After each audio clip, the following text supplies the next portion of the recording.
Thank you very much for joining us today at Heritage. We have a not only exciting panel, but an exciting format that I think you'll really enjoy, where we have a paper presentation followed by some responses to that presentation. So today we're going to think about what I think are two sort of conflicting issues in ed policy that we've seen over the past 3 decades in particular: standards-based reform and education choice. And so these are two very different approaches to education reform that have been advanced over the past 30 years in particular.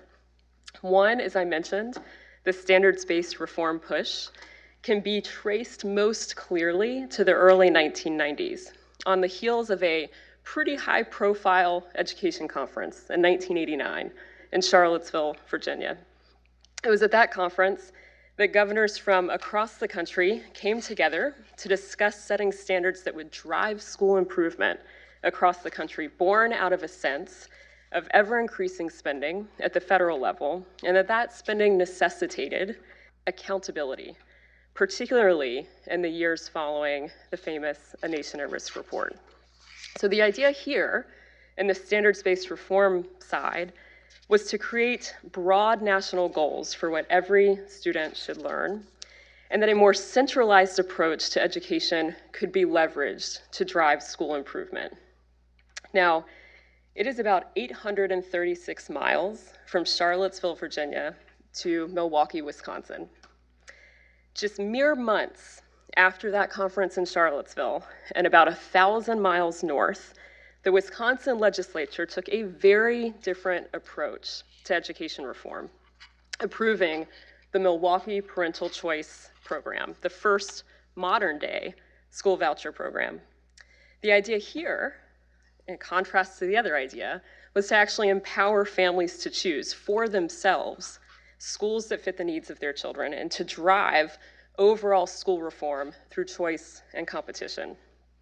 It was the realization of the theoretical argument put forward by Milton Friedman back in 1955, that, quote, the administration of schools is neither required by the financing of education nor justifiable in its own right in a predominantly free enterprise society.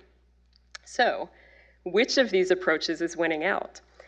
The Obama administration used a carrot and stick approach to get 46 states to adopt common core national standards and tests. But at the same time, we now have 29 states and the District of Columbia that have some form of private school choice in place for families. So to think through this tension, we have 2 speakers to discuss their new paper, which you had outside, Common Core School Choice and Rethinking Standards-Based Reform. So we'll hear from these 2 speakers first. Ted Rebarber is CEO and founder of Accountability Works. Accountability Works is a nonprofit organization dedicated to assisting states, schools, parents, and reform-minded organizations in implementing high-performance accountability and assessment systems. Then we'll hear from Neal McCluskey, who is the director of the Cato Institute's Center for Educational Freedom. He is also the author of the book Feds in the Classroom: How Big Government Corrupts, Cripples, and Compromises American Education. And he is the co-author of Educational Freedom: Remembering Andrew Coulson Debating His Ideas. So they'll each take about 7 minutes to walk through their paper, and then we'll hear from 2 respondents to their paper. We'll hear first from Patrick Wolf, who is Distinguished Professor of Education Policy and 21st Century Endowed Chair in School Choice in the Department of Education Reform at the University of Arkansas. Then we'll hear from Brad Thomas, who is Senior Education Policy Advisor on the House Committee on Education and the Workforce. Great to have Brad here today as well, considering changes that could be afoot, so you can talk to him about that as well. But to start us off and to frame the conversation is Jamie Gass. Jamie is the Pioneer Institute's director of the Center for School Reform. At Pioneer, he has framed, commissioned, and managed over 100 research papers and numerous policy events on K-12 education reform topics, including several with Pulitzer Prize-winning historians. Jamie has more than 2 decades of experience in public administration and education reform at the state, municipal, and school district levels. Please join me in welcoming Jamie and our panelists.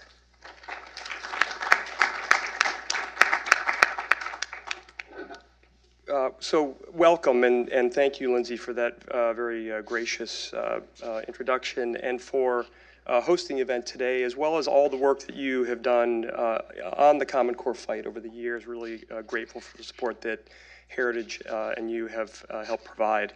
So to give you a little bit of context, I work for Pioneer Institute. It's a Boston-based think tank. We really became involved with this debate over Common Core 8 years ago, going on almost 9 years ago, for two reasons. Given the performance of Massachusetts, and we had the most to lose, and the grave concerns that we had about the likely growing federal role that was going to come out of Common Core and Race to Top reforms. So this year is the 25th anniversary of the landmark Massachusetts Education Reform Act, which was a bipartisan effort in Massachusetts, which coupled together the highest, what ultimately proved to be the highest standards, the best quality tests, best quality teacher tests, the best achievement closing gap charter schools, folk tech schools, as well as helping to, I think, drive the improvement that we've seen in the last 20 years or so in the Catholic schools in Massachusetts. This landmark reform really has led to historic gains. Really every measure of academic achievement, whether it's NAEP over the last 13 years or whether it's TIMSS or PISA, it really is in a certain regard made Massachusetts the envy of the country, and again, the only state that can be claimed to be globally competitive in math and science. A major lesson really from that reform was that it was all state and locally driven. There was no real federal role whatsoever at all. And part of the thing that began to make us concerned about Common Core is that on some level we had the Common Core and national standards advocates and the Race to the Top trying to tell us how to do ed reform after we had really spent a tremendous amount of money and time and effort to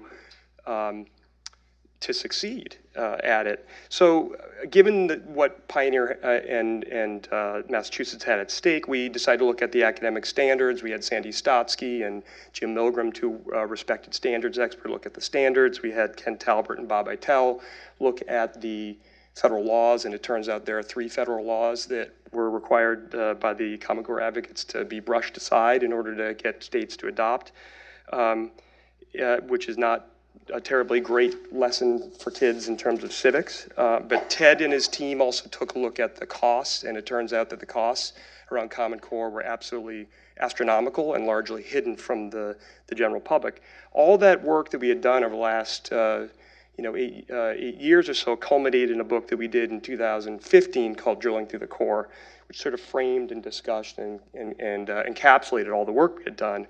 But at Pioneer, we're school choice advocates. That's really what drives us and is what we're most interested in, both private and public school choice, most notably our really high-performing charter schools. So the one paper that we felt like we hadn't yet done was this paper about the Common Core and how it related to school choice.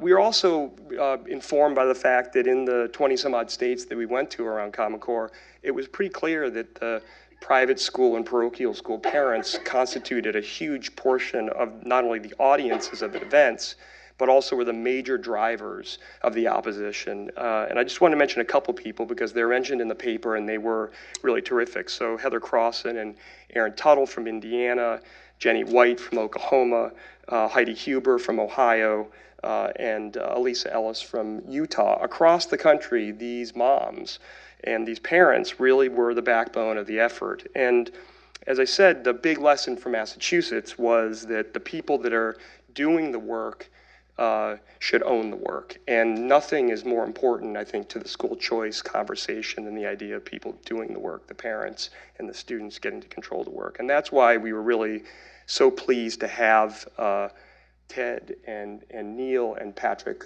work on this paper. And I hope it's something that you find informative. Thanks.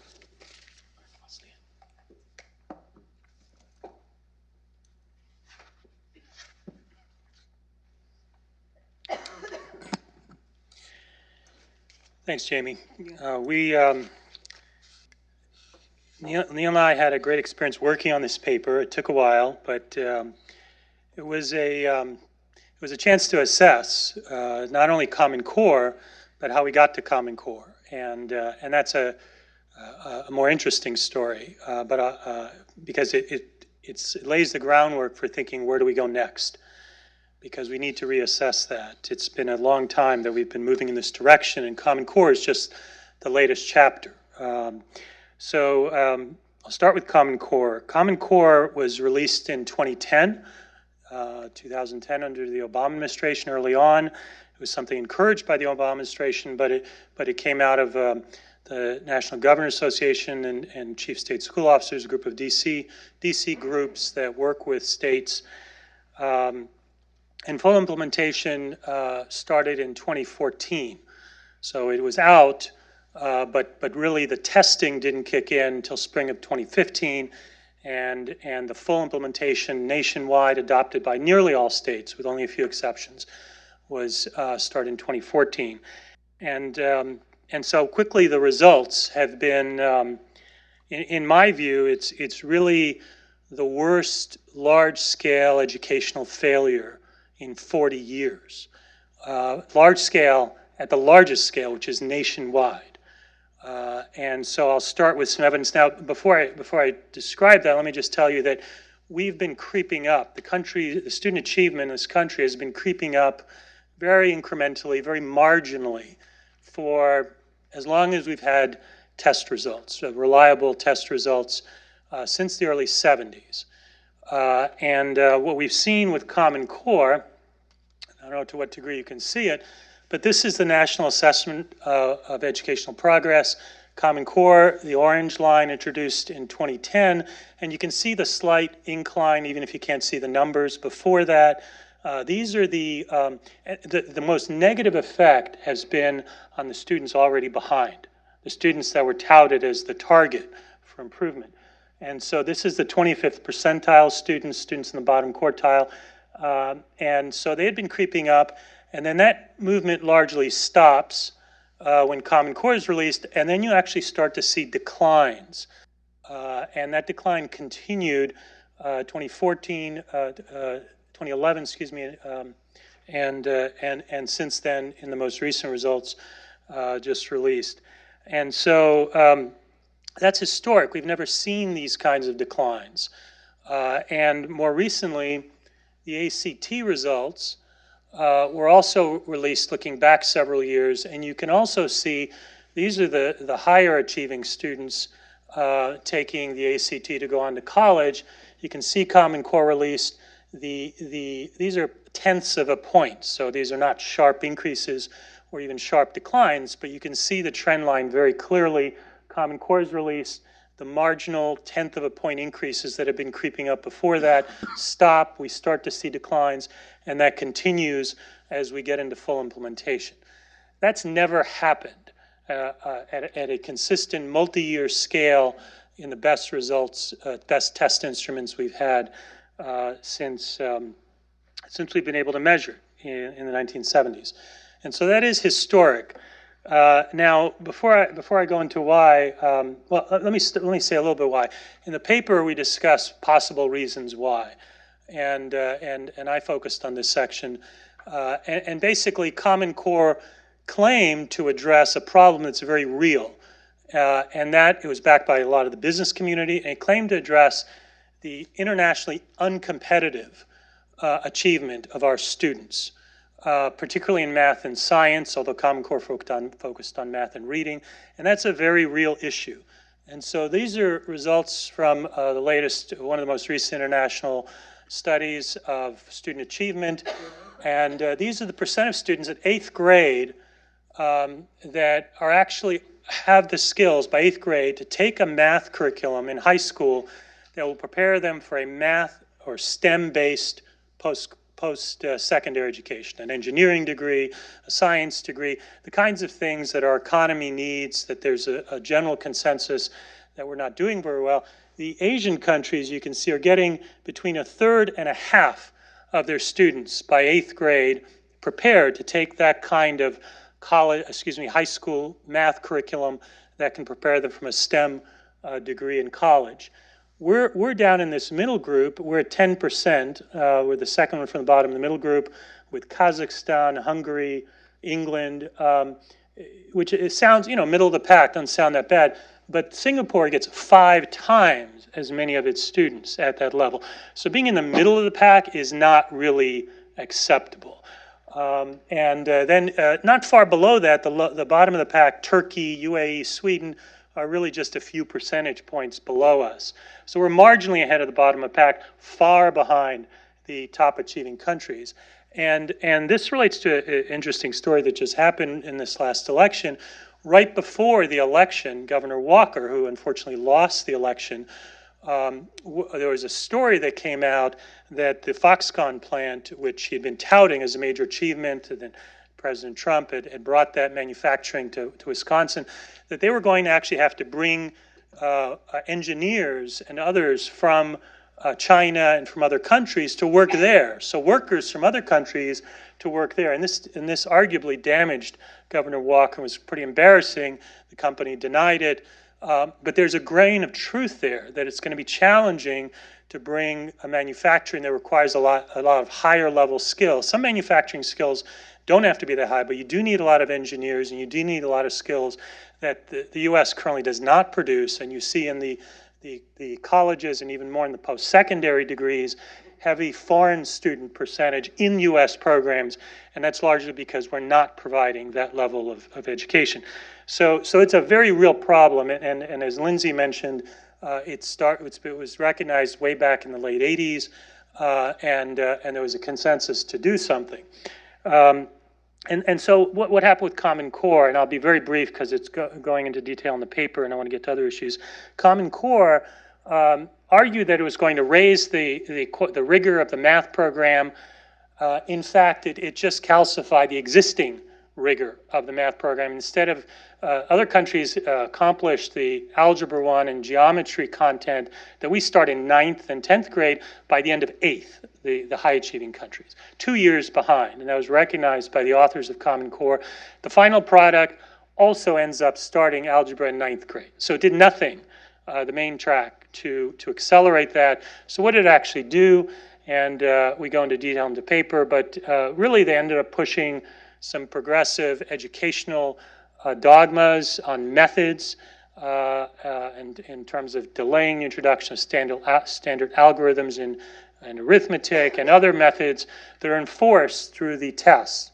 But this is really just the latest element in what's a much longer track, which is curriculum standards-based reform, which was implemented by congressional mandate. Some states had experimented with it, California in the 80s, but it was implemented by congressional mandate through the Improving America Schools Act in 1994, the Clinton administration. It started to be pushed in the first Bush administration, and I have to admit I worked on that in the first Bush administration. I'm a sort of recovering proponent of that approach. The reason we moved to Common Core is because the results did not meet the promises. We did not improve in international competitiveness. These are just the latest results, but you can see these results many years back. There's been maybe marginal improvements, but relative to other countries, we did not improve. So this is an example. These are the results, which I don't know if you can see. 1994, when we introduced the congressional mandate that all state governments develop what are called curriculum standards, and make those mandatory in all local schools within each jurisdiction. They later adopted Common Core because they were not satisfied with the results of the state versions. But standards historically never meant very detailed government regulation of curriculum content, curriculum sequencing, and teaching methods. Historically, standards just meant high standards. Teachers have high expectations for their student on score, on grading, on behavior. These are the kinds of things that parents have historically understood that to mean. But that word was, I would argue, hijacked to actually be used to describe very detailed government regulation of curriculum, teaching methods, sequencing, content, all the way down to kindergarten. And so that's what we got. And the argument was made, actually right here at Heritage, by the proponent of, one of the proponents of that approach, Chester Finn, that this curriculum standards approach with testing to enforce it, to ensure that teachers follow it, you could be synchronized with choice. That the curriculum standards are really a way of just having rigorous tests, and the testing would inform the choosers in the marketplace, and they would make good choices, and that would push schools to compete. That's not at all what actually happened. What actually happened, and we document this in the paper, is that the curriculum standards are not an after-the-fact information that choosers use or states use to hold schools accountable. They actually become the blueprint around which schools organize their teaching, their day-to-day academic operations. They're effectively curriculum central planning by government, originally at the state level, and then they doubled down when it didn't get the results they wanted with Common Core. The test scores had been improving. What I wanted to show in this graph, which is a little faint, but the middle line there, which is highlighted 8th grade with the orange line, those are the test score gains from 1978. And so when people say we were seeing some small improvements under curriculum standards-based reform, those actually started in the 70s, as far as back as we can measure, and they did not improve or accelerate when curriculum standards-based reform was introduced. In the early 90s, the very small marginal gains continued at the same pace. They were probably related to other factors. They were not impacted in any way and accelerated by curriculum standards-based reform. And we are now seeing with Common Core an actual reduction and declines. And so that's what we've gotten. And school choice, and Neal's going to talk about that in a little more detail, but I just want to wrap up. School choice is a fundamentally different approach. It offers the possibility for innovation in curriculum, in implementing more rigorous curriculum like we've seen in other countries, in other approaches. There are other values we care about when parents choose schools. It's not just internationally competitive math, but it at least opens that possibilities. Unlike the curriculum standards-based approach, which just calcified these sort of low expectations and some of the progressivist instructional dogmas that are already pretty dominant in the schools of education. And so instead of being able to do that, what we're seeing is a number of the school choice programs, particularly the ones that involve public funding, are actually importing this heavily regulated curriculum model into the private schools. Because as a condition of receiving public funds, in the right pie graph, you see 63% of the state school choice programs that involve public funding, not tax credits, mandate a specific curriculum-based test, curriculum standards-based test, as a condition of receiving funds.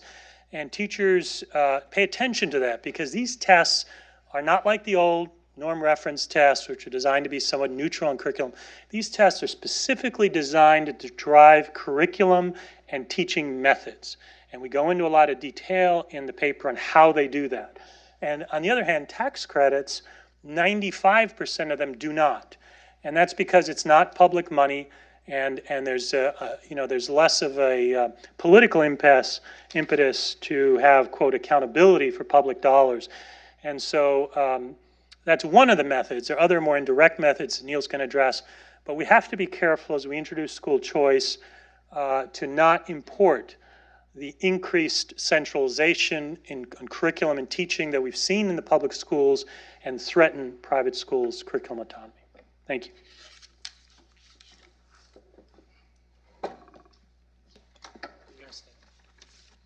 I guess. I'm trying to think of the logistics of how to get over there. I'm going to go this way, and then you go ahead. There we go. Ted and I didn't rehearse how to get up here, so that's why it seems sort of ad hoc. Yeah, it's the one thing we didn't talk about ahead of time, but I want to thank everyone, but especially Ted, for this paper. I hope that you all read the paper. We're just giving you sort of a quick overview.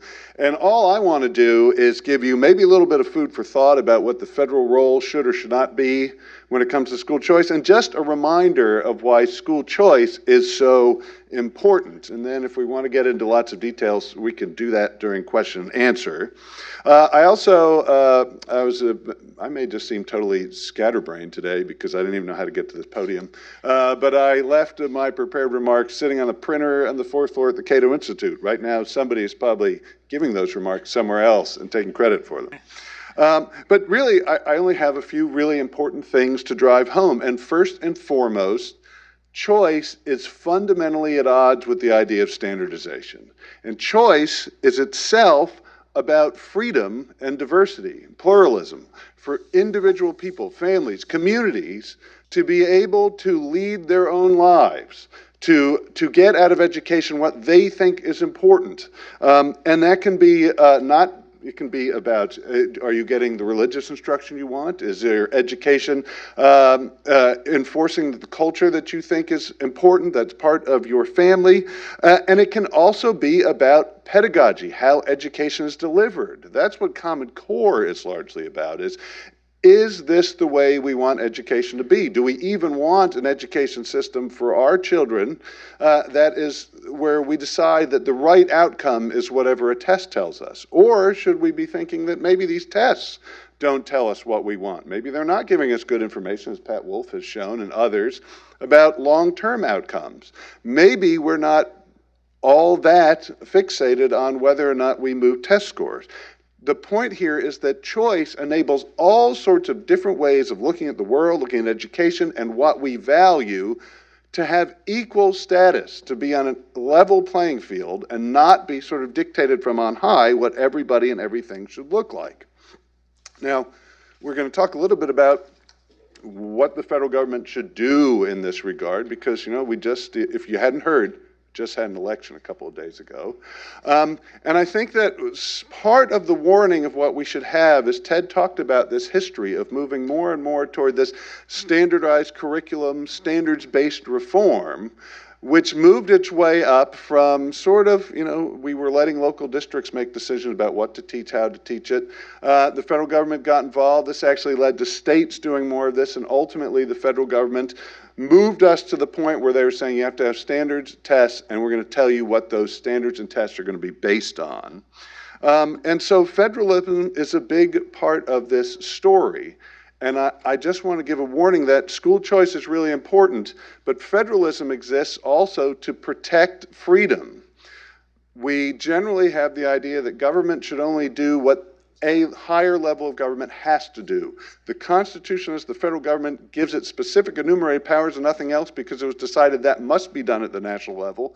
Everything else should be done lower, as close to the people that the institutions are supposed to serve as you can get. And so we even want to be very careful about what we allow the federal government to do in terms of school choice. We want to be very careful because, one, federalism exists to keep people from doing things we don't like, but that also means we have to say we don't want the federal government to violate the Constitution because it's going to do something we do like. But federalism also protects us. And a good example of this, as we talk about in the paper, comes from the Common Core. Not only is there a danger when the federal government does something where they will directly regulate what you do. So if we have a federal school choice program, one of the first concerns is, if you take that money, you have to take the regulations, you have to take the tests. But the other problem that we talk about in the paper, and you can read it for more detail, is the public schools are about 90% of the K-12 market. And if the federal government says, okay, just public schools, you must follow specific curricula and use specific tests, that means the whole market of textbooks and tests moves in that direction, crowding out things that are different that the private schools could have used, and we need to think about that. And I give one warning. The charter school community, schools of choice, not private schools, but charter schools, which are schools of choice, get money from the federal government, $440 million.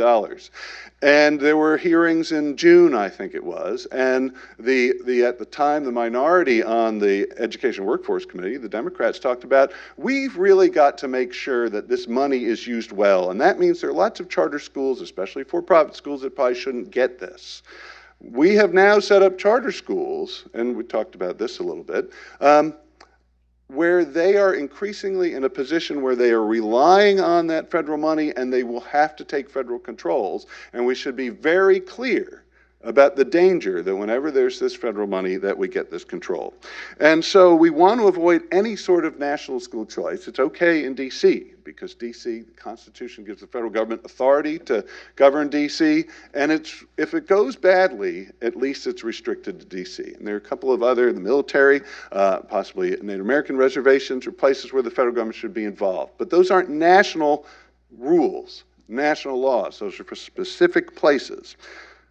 And aside from keeping the federal government out, Ted and I lay this out again more in the paper, but I just thought I'd run through real fast, sort of a hierarchy of what should be done at the state level.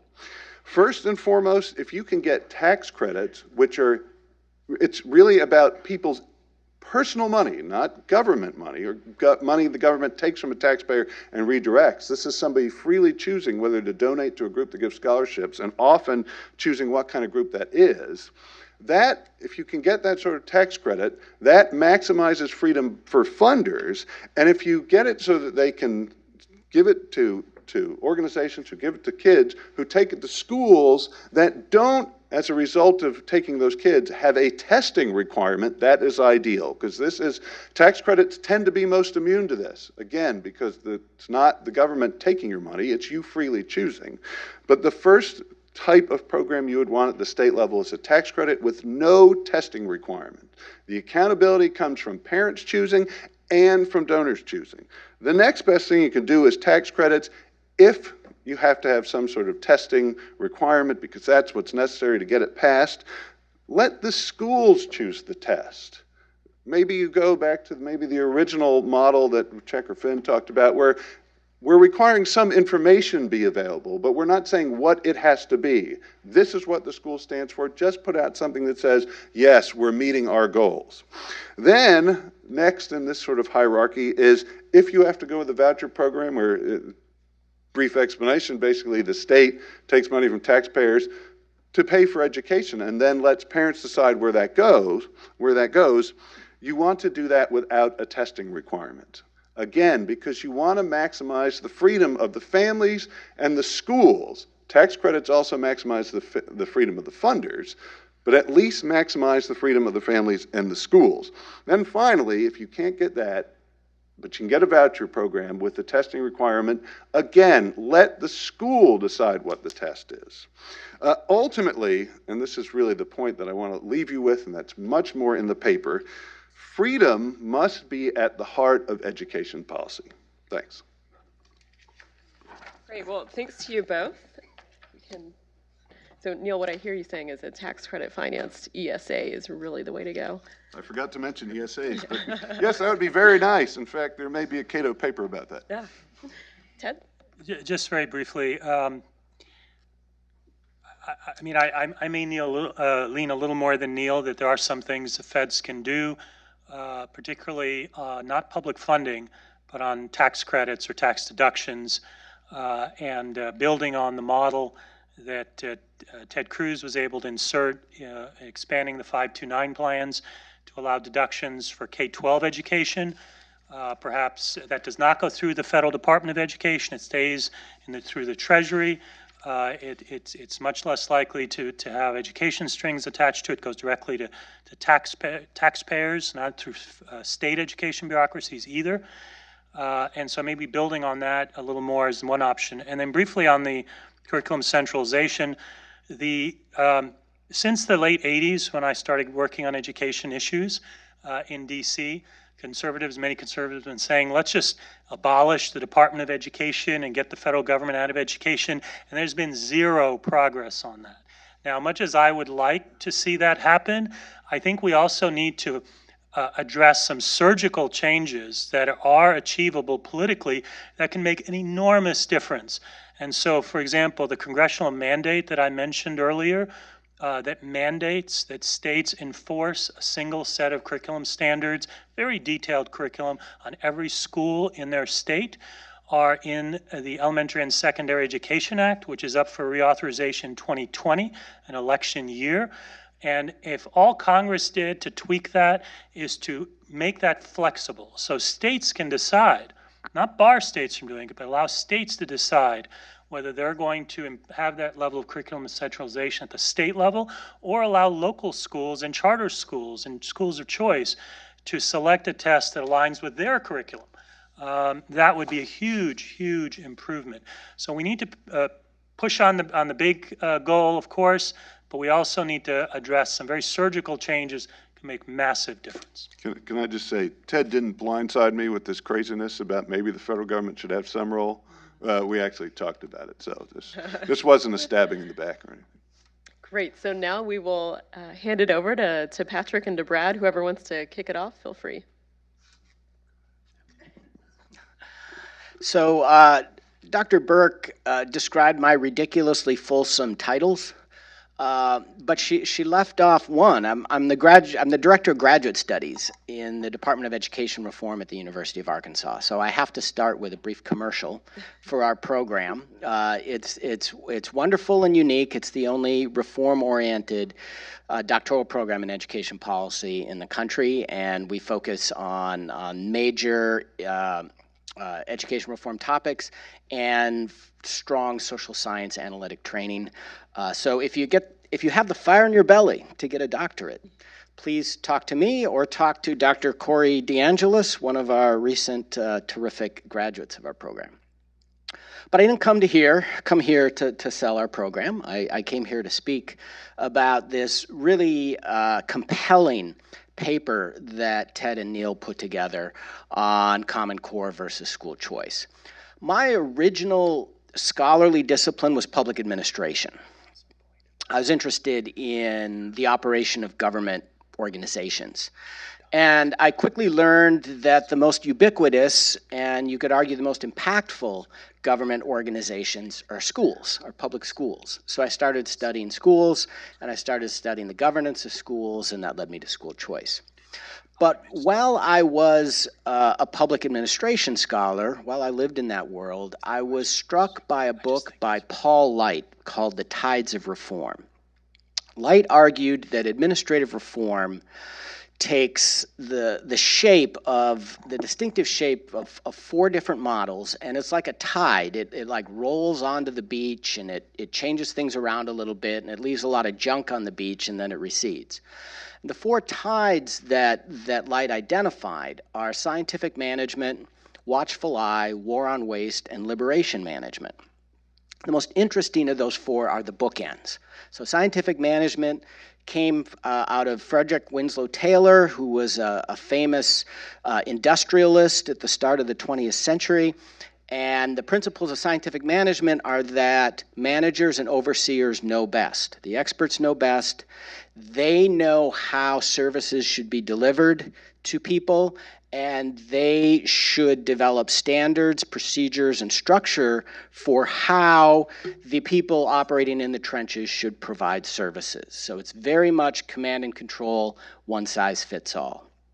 Liberation management, in contrast, argues we should align incentives for the people delivering services to produce desirable outcomes, and then just leave it to them to figure out how to do it. So it's very adaptable, very dynamic, and allows for a lot of distinctiveness in how different organizations and different individuals deliver services. So you might imagine when Jamie asked me to review the paper prior to its publication, I got really excited by the content because I said, Common Core, wow, that's straight out scientific management. That's what the reformers were trying to do is standardize and direct the delivery of educational services. And school choice is classic liberation management. It's sort of letting incentives and market principles work and freeing up the providers of services to figure things out for the students they are educating.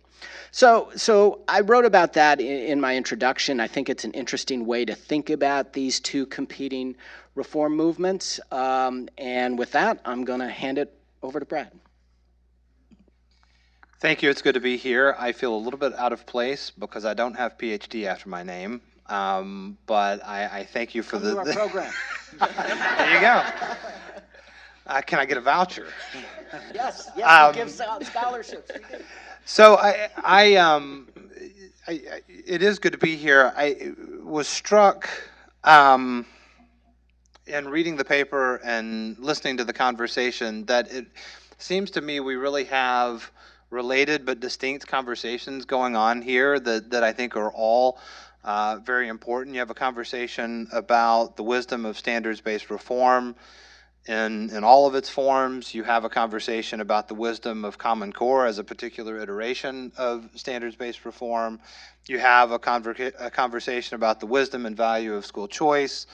And you have a conversation sort of overarching everything about the federal role in education. So I was struck that we've sort of combined a lot of these things into one conversation, but they're also distinct conversations in and of themselves that don't always mesh well together.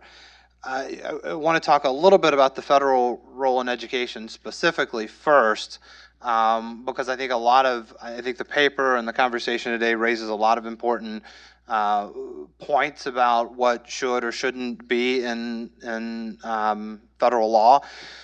My boss, Chairwoman Fox, is one of those who would absolutely abolish the Department of Education and remove the federal government from education entirely if she could wave a magic wand and make that happen.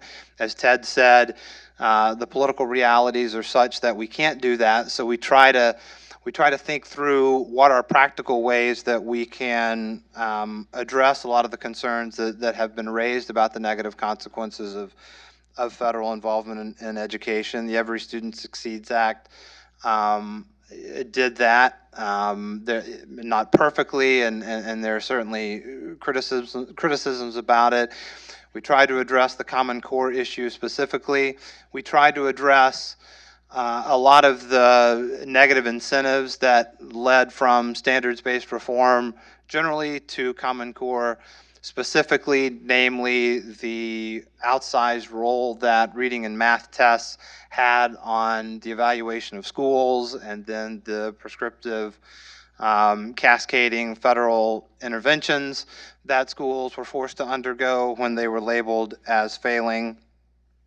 There's more work that can be done, and as has been said, the reauthorization of the Every Student Succeeds Act will be up relatively soon, and this paper adds a lot to the conversation about what that should look like going forward.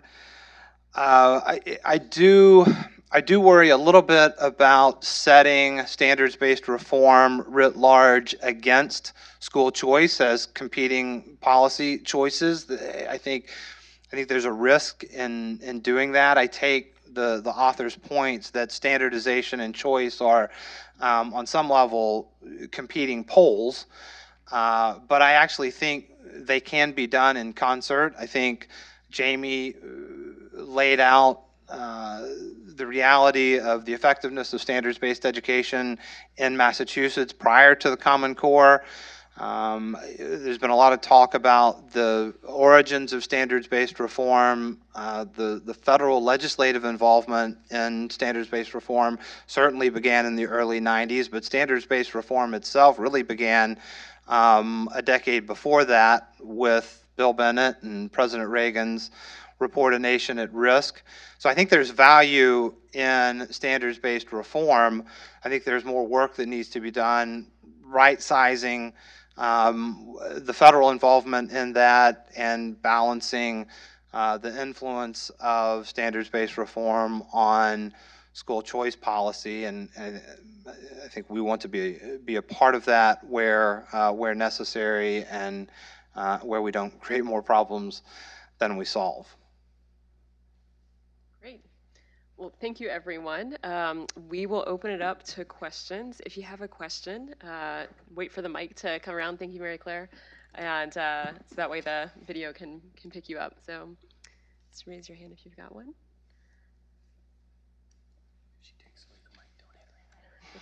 Wondering if you could, oh, sorry. Hi, I was wondering if you could compare like Common Core with other sort of curriculums that are preset by a larger organization like AP testing, IB, A-levels, etc., and why Common Core fails with respect to those organizations and curriculums.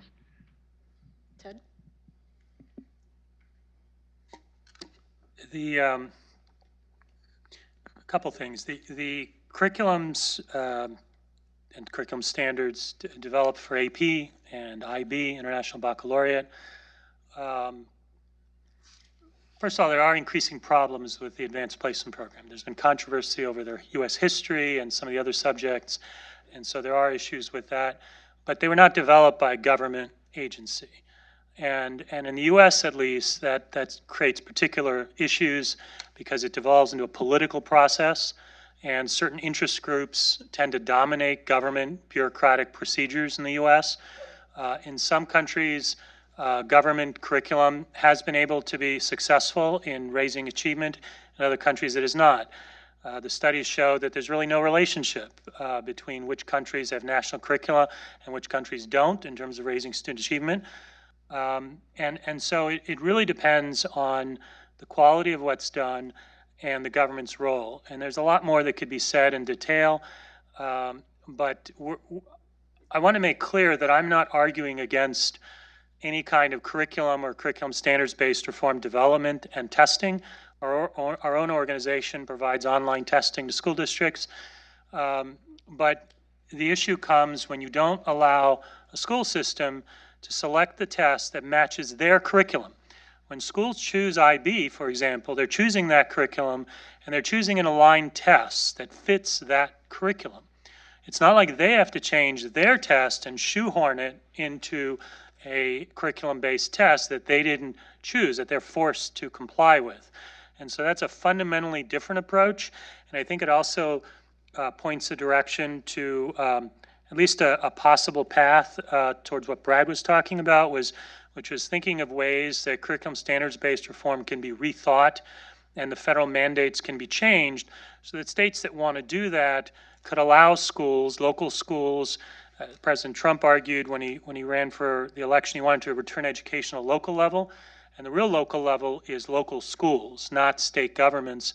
And so allowing local school systems, charter schools and others to choose the exam that aligns with their curriculum, even from a state-approved list, that's a long list with diverse curriculum, would go a long way towards no longer having the testing tail wagging the curriculum dog.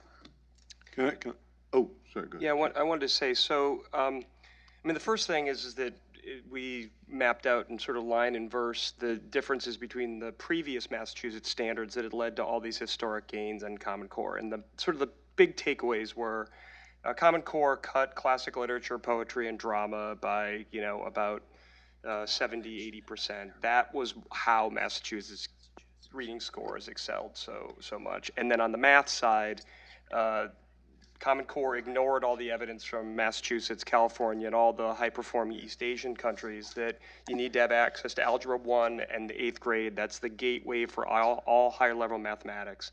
Common Core ignores that. So even if you're just looking at state standards, they ignored the evidence of what works both nationally and internationally. But in a way, you touched on something that I think is, in some respects, more ominous about Common Core, is that the head of the College Board is David Coleman, and he was the architect of Common Core. And so now SAT and AP and their competitor ACT are all aligned with Common Core. And this really cuts to the core, no pun intended. Whether you're a homeschooling kid or a charter school kid or a voc tech school kid or private or parochial school kid, you're going to have to take the SAT or you're going to have to take the AP, and those are Common Core aligned. Now, one of the things I think that folks could look at is that, of course, the College Board gets a federal subsidy, right? So the federal government still is, in a way, subsidizing kids to take SAT and AP, and that could be looked at. That could be reviewed. So. I would just real quick add an irony to all this. So the Common Core was sold as it's going to really emphasize sort of concrete content. E.D. Hirsch, who's famous for core knowledge, was a supporter of Common Core. And he said, the reason I really like this is because it talks about concrete content. But one thing you notice is clearly missing, especially from the English language arts part, is concrete content. It doesn't prescribe much of anything to read, unlike AP and IB. And the reason for this is because for it to be at all politically viable, if you put concrete content in it, there are lots of things for people to say, I don't want my child exposed to this. So the Common Core sort of thought process was, well, to make this viable, we actually have to remove all that content that we think is so important. Whereas if you can choose a test like AP or IB or lots of other options, because there are big problems with AP and IB, if you want that content, it has to be chosen, because then you're not having to satisfy, or maybe I should say try not to dissatisfy, every different group. People who want a particular thing can then get it. So by trying to force what was supposed to be really content-heavy, rigorous standards, they almost required that those standards not actually be content-heavy or rigorous. Just briefly, there's a difference between the English reading and the math. The math is very content-heavy. It defines the content in extraordinary detail, and that's what I focused on earlier. As Neal mentions, the reading or English standards do step back on the literature content, and in fact, but they do broadly prescribe or push less literature at a broad level without specifying it. So that's a controversial aspect. But the math curriculum standards, the Common Core and what states do, are very detailed on the content. So we have time for a couple of other questions. In front here. Is this working? Okay, cool. So I sense some disagreement on the panel, so I always like to bring up the one question that causes some disagreement on the panel. So I heard a little bit of disagreement about the intersection between top-down accountability, standardized testing, or whatever it may be, and private school choice. So everybody knows my take on this, but I want to hear, either your main arguments for why there can be benefits between this intersection, or the main costs of trying to combine these two approaches. So you're saying how standards and choice can coexist? Yes. Do you either think there's huge costs associated with that and go over maybe some of those costs, or if you think that it's actually beneficial to have both of them lay out those arguments? Well, let me jump in here and make the argument that I often hear from my European colleagues, because in Europe, the countries of Europe tend to have a lot more school choice, private school choice, government-funded private school choice, but they also have sort of national curricula that all schools, including private schools, have to follow. And the supporters of that arrangement justify it in terms of, well, if you have a lot of school choice, you have kids switching schools a lot, and it's less of a shock and an easier adjustment if they're getting the same content in the same sequence, regardless of the school sector that they are in. So it is justified in European circles as facilitating, making school choice less disruptive because the content doesn't change. The question's an excellent one. Accountability is often the argument. Accountability for public dollars. If somebody's going to receive public dollars, in case of federal dollars, even a local education authority or a state, in the case of school choice, a private school, the argument's made that there ought to be, quote, accountability. And that leads to strings and government regulation. And so I think we have to look at what does accountability really mean. And briefly, that's one of the reasons we recommend tax credits over public dollars for school choice, because when they're still considered parents' own dollars or the donations of private donors to scholarships, and they get a credit, there's much less of a political impetus for that. But in the case of public dollars to local public schools or even public dollars for school choice, what I think we should recognize is that the main accountability, at least in terms of school choice, ought to come from parents ensuring that their children are getting a decent education and the option to choose to go somewhere else. And there is a role for accountability when public dollars, but it ought to be much more limited. It shouldn't extend into a single curriculum-specific test that mandates effectively, as we've seen, a particular curriculum and pedagogical approach. And so we've offered some solutions where you could have a list, a broad list of a variety of state tests that are on the list, private tests, state tests, and the recipients could choose the one that fits their curriculum. So there are ways to try to make it work. But there needs to be a sensitivity that these strings can have enormous intrusion into the core function of the schools, curriculum and teaching. The only other point I would add to that is that school choice, where it thrives because it's more market oriented than a traditional public school district. But markets need information. And again, we can debate as to what is the right information, who requires it, how and where it's collected, on and on. There are a lot of specific details there to be debated. But parents need information to make choices about which schools to send their children to. So I think there is a pretty clear intersection between the idea of something that parents can observe and look at that gives them information about the quality of the school that they're choosing. I would just say that there's no inherent conflict between choice and standards if the standards do not come from government. If the standards do come from government, there's an inherent conflict because somebody is saying you must choose within these parameters. But we should look outside of education just to see how you can get actually national standardization that doesn't cripple choice. If you think about it, when you go to a restaurant, you know, you're figuring out, well, what am I going to eat tonight? And you say, well, do I feel like burgers? Or do I feel like a really nice dinner? Well, you can go to a McDonald's if you feel like having just a quick burger. And you know that that's going to be pretty standard no matter where you go in the country because it's a franchise. And this national entity says, part of what enables us to stay in business is consistency. But suppose you don't want a burger. Suppose you want, I'm going to have a nice steak dinner. You can go to a Ruth's Chris, which is also a national level franchise. You can go to one in Dallas, you can go to one in California, wherever, and you're still going to get pretty much the same meal because they have national standards. So we have that standardization. We have something where you could move from one state to another and still get that standard thing without crippling choice because you get to choose which of those meals you're going to have.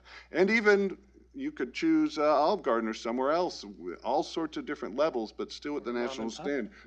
Yeah, or you could go to the mom and pop. Now, you may not have the national standardization, but you may not want that. Right, it's your choice. So Neal, we will feed you after this. I know that. You sound hungry. We will feed you after this. Well, that's my point is I would like a meal. That's the real point. And I want it to be standardized so I know it's going to be good. But so I just want to, the point is that standardization does not, and nationalization doesn't require government to do it. Yeah, and just to add on that, Neal's former colleague, Jason Bedrick, has a really good framework using food as well for how to think about that, and basically makes the argument that it's not government that will drive high quality standards and you'll get far better information from a market.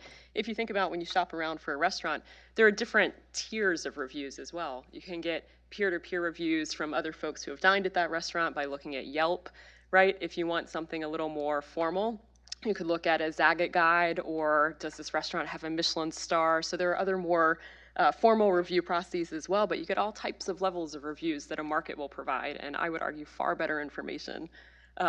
So we'll take one more really quick question, if you can each keep your answers to 30 seconds or so. Yes, ma'am. So I'm running for school board in Fairfax County, and Fairfax County is one of the 10 largest counties. And so it claims not to have Common Core, but it obviously has Common Core for just the reasons that you said, the AP exams, the SAT, the ACTs. And so essentially today, even if you don't have adopted Common Core, you have Common Core. And recently, the College Board was dictating to Fairfax County that they need to now have not 1, but 2 years of AP U.S. government or world government. And the students, by the direction of the teachers, were made to work in groups to write papers and present a poster advocating against that. So that's just like a standard example of the bitter battle that's going on. So even if I homeschooled for years, and even if I homeschooled, my kids are still going to take that set of standards.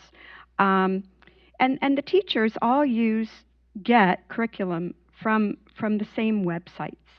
And you've got this like social studies website where the teachers go and they download curriculum. And we know that the NGOs and the special interest groups and the NEA, and we know who's funding straight down from the UN, who's funding those sites. So my it sounds like my question is, how much of this, you look at those standards, and we seem to be getting further and further apart from the Asian countries. But what I wanted to know is, how much do you look at culture? Because I see that over the last 20 years, our culture has changed, and you've got the race to nowhere being the really, we're going away from success, whereas the Asians are still looking at success and measuring it in the same definitions. And so how much of it is, certainly a lot of it has to do with curriculum and Common Core, but also how much of it has to do with college acceptance watered down? Great. So who wants to take that? I'll make Yeah, Ted? point. Perfect. So when you're comparing countries, culture matters. At the same time, in thinking about policy, we're focusing on what government's doing. And governments encourage culture in indirect ways, but the most direct impact it's having on schools is not culture. There's broader media and other factors.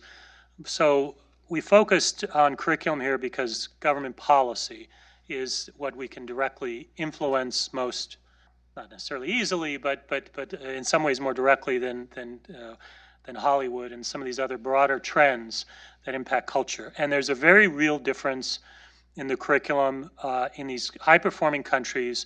It's not all effort. It's not all that their kids are working so much harder. The students in these countries have a curriculum that's comparable to Lamborghini, and our kids have a tricycle. And then they're told to try to compete. And that is partly caused by the curriculum that they're provided, and I think in terms of the regulation, the Common Core will decline if the federal government removes some of the mandates that impose on states, and then local schools can appeal to their state governments to do different curriculum. And once that local political give and take between the locals and the state governments has been removed by federal mandate, imposing that all states, and the states say, we have to do it, it's a federal mandate, or we lose the funds. So if you remove that federal mandate, in a number of these states, the locals will be able to win political battles, to do different things in curriculum, and then that market dominance of Common Core will lessen and create more openness to different approaches. I'll just add, and Ted and I may disagree a little bit on this, but we'll talk about it after, I guess. But I think culture is huge. I actually think culture is the thing that we talk the least about in public policy, and it has a huge impact. And I actually think the culture may have a lot to do with what curriculum you adopt, and if somebody tries to impose it, whether or not it's rejected. But I want to pose that we may not want to be like East Asian countries. We may not want to focus on test scores. There's certainly people you hear about in East Asian countries say we can't stand this monomaniacal focus on test scores and on achievement. And sometimes they say we want to figure out how the United States gets all these entrepreneurs and Nobel Prize winners and sort of creative thinkers. Now, I don't know which is the best outcome, but I don't think anybody can say with metaphysical certitude, well, this is what we need or this is what we don't need. Again, that's why choice is so important, to let different concepts of what is the best kind of education compete with each other and let people find what they think is best. I agree. So we don't disagree, so never mind. Great. Any other final thoughts you'd want to add? Yeah, I mean, in the realm of education policy, there are very few certainties. I mean, there are a lot of things that, we don't know or that we're surprised by. But one of the few that jumps out is that different children learn and thrive in different ways and in different environments. I mean, I can't tell you how many schools I've visited. I've visited traditional public schools, charter schools, and private schools. And I walk away from a lot of them saying, this school would be great for my younger son, but not my older son, or the reverse of that. So even if you're just a parent, you know that your children are different and they have different educational needs and they're going to succeed in different educational programs. And I think that's a real challenge for Common Core. I mean, how does Common Core really deal with the fact of the heterogeneity in educational needs for different kids? As Neal has intimated, school choice can deal with that a lot better through parents, selecting the school that they feel is the best match for their child's needs. Great. Brad, any final thoughts? I'm good. Great. Perfect. Jamie? Good? Great. Well, please join me in thanking our panelists, and thank you all for being here.